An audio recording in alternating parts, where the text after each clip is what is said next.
La loi sur la représentation des femmes dans les assemblées élues, avec un minimum de 30% de femmes sur les listes des candidatures des différents scrutins.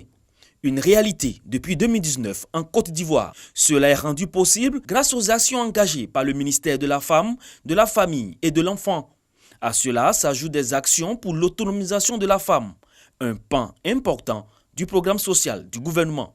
Nous pouvons dire que le bilan de l'année écoulée a été positif, dans la mesure où, grâce à la synergie d'action, nous avons obtenu des résultats significatifs qui ont impacté positivement la vie des familles, des femmes et des enfants. Je voudrais rappeler quelques acquis. La formation de 22 000 femmes et jeunes filles en alphabétisation, compétences de vie, couture et pâtisserie. La resocialisation et la réinsertion de 500 enfants vulnérables. La prise en charge de 150 000 orphelins et enfants rendus vulnérables du fait du VIH-Sida. Des réalisations certes, mais des difficultés demeurent. Occasion pour le personnel de formuler des doléances et de présenter les perspectives pour 2020.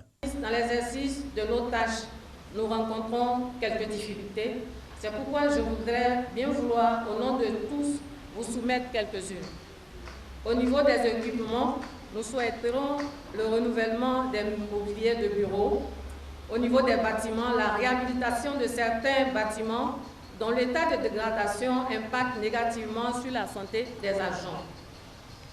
Au niveau de la mobilité des directeurs centraux et régionaux, un véhicule de fonction leur sera utile pour leur mission sur le terrain. Nous devrons, pour 2020, au niveau de la gouvernance, faire adopter le décret fixant les normes et standards applicables aux établissements de protection des remplacements de l'enfant.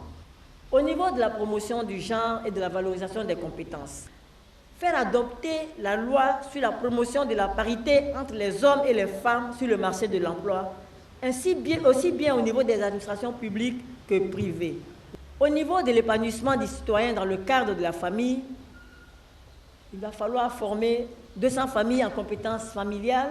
Au niveau de la protection et de la promotion des droits de l'enfant, il va falloir prendre en charge 700 enfants en rupture sociale, à socialiser, à rescolariser ou encore à mettre en apprentissage.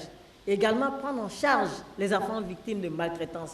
Au cours de la cérémonie, les agents ont présenté leurs vœux de bonheur à la tutelle à travers des échanges de cadeaux.